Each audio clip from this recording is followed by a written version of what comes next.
My name is Seth Navarro. I'm a member of the Graphcore research team, and I am here to talk about some of the work we've been doing in the region of probabilistic machine learning, specifically ways of combining Markov chain Monte Carlo and variational inference, and doing this efficiently with our hardware, with IPUs.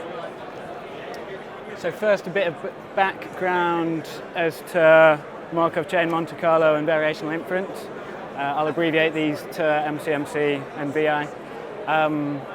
So probabilistic modeling is plagued with intractable integrals, most commonly in the denominator of Bayes' rule.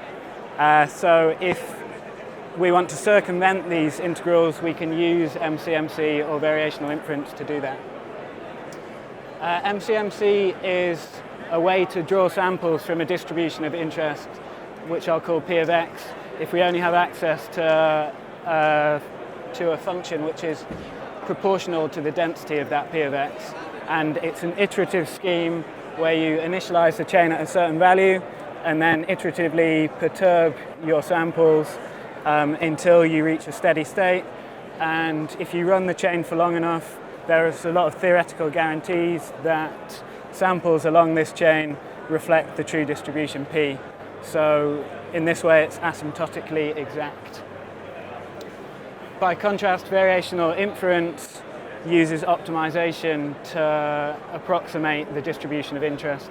So if we're interested in a posterior distribution over some variable z, so we're interested in P of z given x, we instead define an approximate distribution which we'll call Q, and then optimize the parameters phi of this approximate distribution to make Q as close as possible to P of z given x. A variational autoencoder is a particular realization of variational inference. This is a model where we have some data x. This is passed through an encoder network which outputs some parameters phi, and this gives us our distribution, or defines our distribution Q of z given x, which is our approximate posterior, from which we draw a sample and decode that, and then train the networks, the encoder and decoder network, to make Q as close as possible to the true posterior P of z given x. And variational inference is generally considered faster to convergence and more scalable than Markov chain Monte Carlo. So it seems a natural question to ask, can we combine Markov chain Monte Carlo and variational inference? And can we get the best of both worlds? Can we have the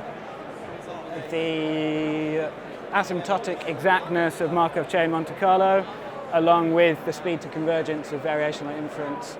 And the answer is yes. I've listed some approaches in the footnotes here. But the approach that we focus on for this talk is that of the variational contrastive divergence presented by Ruiz and Tizias at ICML earlier this year.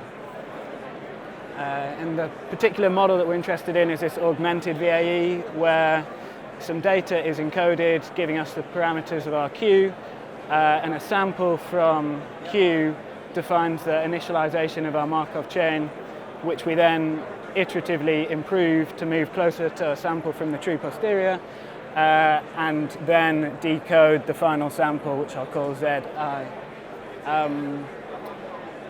An observation here is that this is really inefficient on existing or most existing hardware accelerators, because the MCMC is by nature iterative, so cannot be parallelized, whereas most hardware acceleration nowadays extracts efficiency from huge tensorization of exactly the same arithmetic, whereas MCMC is by nature sequential. And because the gradients of the loss function here involve a score function term, this is quite high variance, so control variates are used to try and reduce the variance of the gradient. And as per the training scheme outlined in the paper, for the first 3,000 iterations, they run with a scalar control variate, that's just a single value. And then for the remaining extent of training, they use a vector of local control variates, which is a vector with as many elements as you have samples in your training set. But we're interested in memory efficient approaches, so we also test out how the quality of the trained model varies if we just use a single control variate, a single scalar control variate throughout training. And we've implemented this in TensorFlow. This is really just standard TensorFlow. There's nothing fancy or hyper-optimized about it.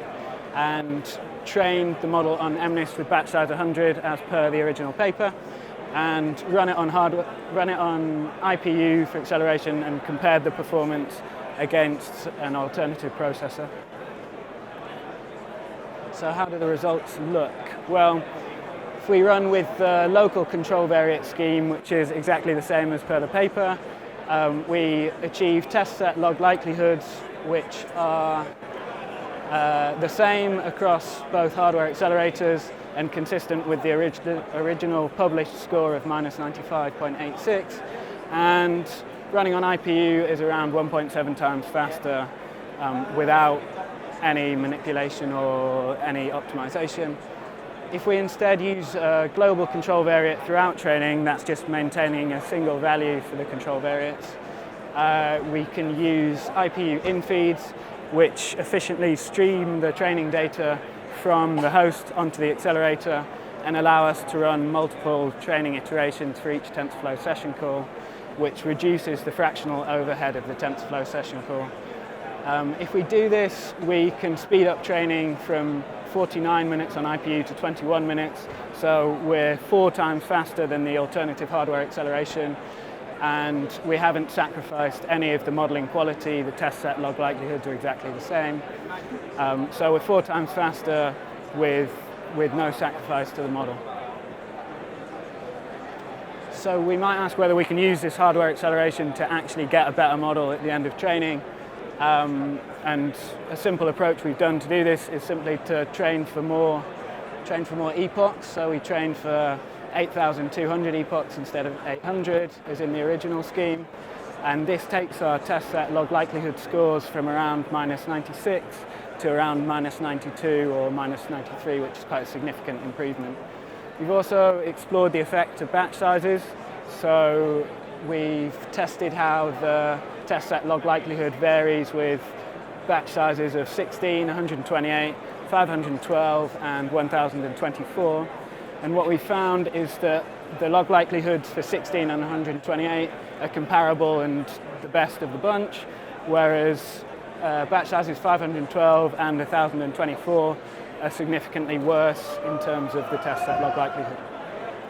And this should be a note of caution to a common practice, which is to increase the throughput of a model to speed up training simply by increasing the batch size.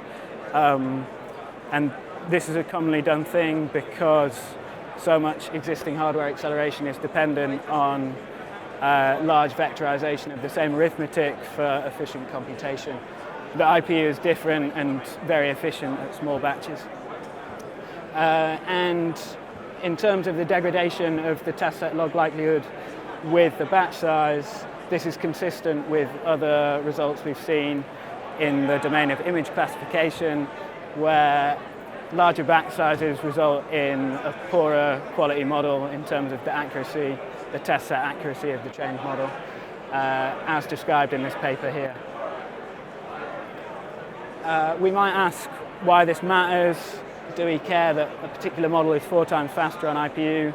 Isn't this only one model? Well, we'd argue that the components in this model are also used in a lot of other probabilistic models, most notably the MCMC, and that if we can train this model 4 times faster, that will translate to the application of the MCMC in different domains, such as lowering computational cost of using MCMC for VAEs in general, to improve the generation quality or to improve the latent representation, which could admit more efficient or more effective model-based reinforcement learning. And MCMC and other generative models such as energy-based models or Gibbs sampling in topic models and so on. And there are also loads of applications of MCMC in more traditional sense, where we have a statistical model and we use MCMC directly to infer the posterior distribution of the parameters of that model given some data. For example, at this booth earlier today we heard about how the IPU can achieve speed-ups of around 26x in applications of finance just by running on IPU. So just to wrap up, I'd like to highlight some features of the IPU which make it good for probabilistic machine learning in general, as well as